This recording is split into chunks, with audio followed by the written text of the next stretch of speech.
അപ്പോൾ നമ്മളിപ്പോൾ ഇരിക്കുന്ന ഈ ഒരു ഹോളിൻ്റെ പേരെന്താണ്? സത്യവ്രത സ്വാമി സ്മാരക മന്ദിരം അല്ലേ? അപ്പോൾ ഈ സത്യവ്രത സ്വാമി എന്ന് പറയുന്നത് ആരാണ്? ഈ സമയത്ത് നമ്മൾ സത്യവ്രത സ്വാമിയെയും കൂടി സ്മരിക്കണം. അപ്പോൾ ഭഗവാന്റെ ഗൃഹസ്ഥ സന്യസ്ത ശിഷ്യന്മാർ ഒരുപാട് പേരുണ്ടായിരുന്നു. അപ്പോൾ ഗുരുവിൻ്റെ കയ്യിൽ നിന്നും ദീക്ഷ സ്വീകരിക്കാൻ, സന്യാസ ദീക്ഷ സ്വീകരിക്കുവാൻ ഭാഗ്യം ലഭിച്ച ചില സന്യസ്ത ശിഷ്യ പരമ്പരകളിൽ പെട്ട ഒരാളായിരുന്നു സത്യവ്രത സ്വാമികൾ. സത്യവ്രത സ്വാമിയുടെ പൂർവാശ്രമത്തിലെ പേര് അയ്യപ്പ പിള്ള എന്നായിരുന്നു അല്ലേ? ആണോ? നിങ്ങളുടെ നാട്ടുകാരനല്ലേ? നിങ്ങളുടെ നാട്ടുകാരനെ നിങ്ങൾക്ക് അറിയില്ലേ? അറിയാം, അയ്യപ്പ പിള്ളയായിരുന്നു.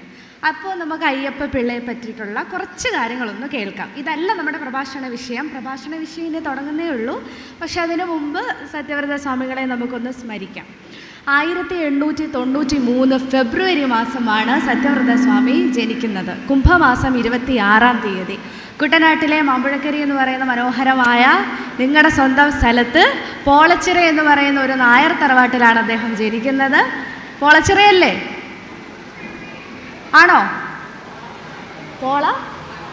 പോളപ്പറമ്പ്, പോളച്ചിറ എന്നാണ് ചില പുസ്തകങ്ങളിലൊക്കെ. അതുകൊണ്ടാണ് ഞാൻ എടുത്തു ചോദിച്ചത് പോളച്ചിറയാണോ. അപ്പം നിങ്ങൾ അയൽപക്കക്കാരായതുകൊണ്ട് എനിക്ക് തെറ്റു പറയാൻ പറ്റത്തില്ലല്ലോ. അപ്പോൾ പോളപ്പറമ്പ്.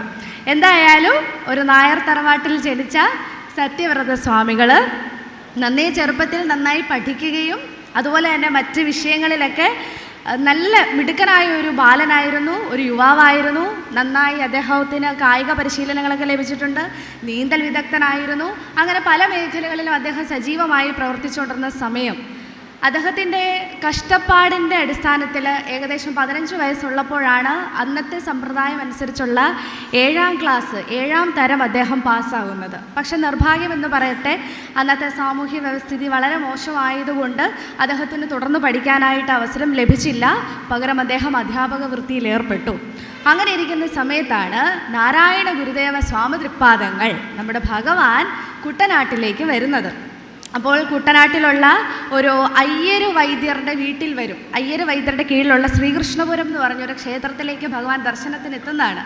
അപ്പോൾ ഭഗവാനെ ഒന്ന് കണ്ടു കളഞ്ഞേക്കാമെന്ന് കരുതി കുറച്ച് അഹങ്കാരത്തോടുകൂടി, അതായത് നാരായണ ഗുരു ക്ഷേത്രപ്രതിഷ്ഠകളൊക്കെ നടത്തുന്നുണ്ട്, പ്രവർത്തനങ്ങൾക്ക് ആഹ്വാനം നൽകുന്നുണ്ട്.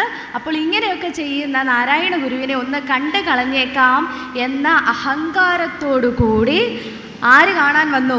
അയ്യപ്പ പിള്ള ഭഗവാനെ ദർശിക്കുവാൻ വന്നു. പണ്ട് ഓർക്കുന്നുണ്ടോ? തലശ്ശേരി ജഗന്നാഥ ക്ഷേത്ര സന്നിധിയിൽ വെച്ചിട്ട് ഇതുപോലെ തന്നെ ഒരു അഹങ്കാരത്തോടുകൂടി ദിവ്യശ്രീ ബോധാനന്ദ സ്വാമികൾ ഗുരുവിനെ കാണാൻ വന്നിട്ടുണ്ട്. പക്ഷേ ആ പ്രാകാശ്യത്തിൽ ലയിച്ചു ചേർന്ന് അവസാനം ധ്യാനത്തിൽ എൻ്റെ ഹൃദയം ലയമാർന്നിടട്ടെ എന്ന് ബോധാനന്ദ സ്വാമികൾക്ക് പറയേണ്ടി വന്നു. കാരണം അത്രയും നിസ്സീമമായ അനുഗ്രഹം, ഗുരുവിൻ്റെ അനുഗ്രഹം ബോധാനന്ദ സ്വാമികൾക്ക് ലഭിച്ചു. എന്ന് പറഞ്ഞതുപോലെ തന്നെ സത്യവ്രത സ്വാമികൾ അഹങ്കാരത്തോടുകൂടി കാണാൻ വന്നു.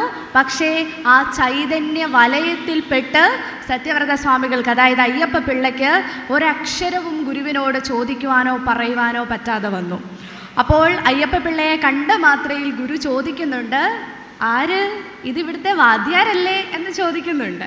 വാദ്യാരെന്ന് പറഞ്ഞാൽ ആരാണ്? അധ്യാപകൻ അല്ലേ? ആരിത്?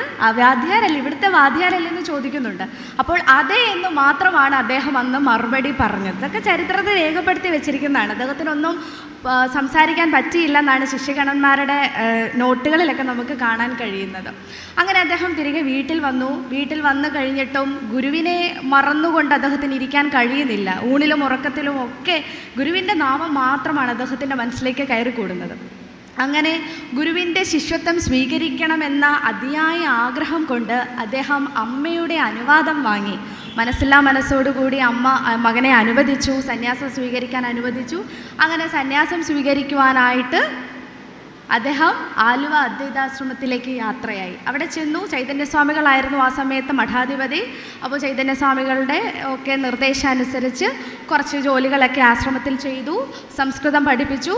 അങ്ങനെ കുറച്ച് പ്രവർത്തനങ്ങളിലൊക്കെ ഏർപ്പെട്ട് അദ്ദേഹം ഇങ്ങനെ നടക്കുന്ന സമയത്ത് ഗുരുവിനോടൊപ്പം ആദ്യമായി സിലോണിലേക്ക് യാത്ര തിരിക്കാൻ ഒരു ഭാഗ്യം സത്യവ്രത സ്വാമികൾക്ക് ലഭിക്കുകയാണ്. അപ്പോൾ സിലോൺ അഥവാ ഇപ്പോഴത്തെ ശ്രീലങ്കയിൽ വെച്ചിട്ടാണ് സത്യവ്രത സ്വാമികൾക്ക് ഭഗവാന്റെ തൃക്കരങ്ങളിൽ നിന്നും നേരിട്ട് സന്യാസ ദീക്ഷ ലഭിക്കുവാൻ ഭാഗ്യം ലഭിക്കുന്നത്.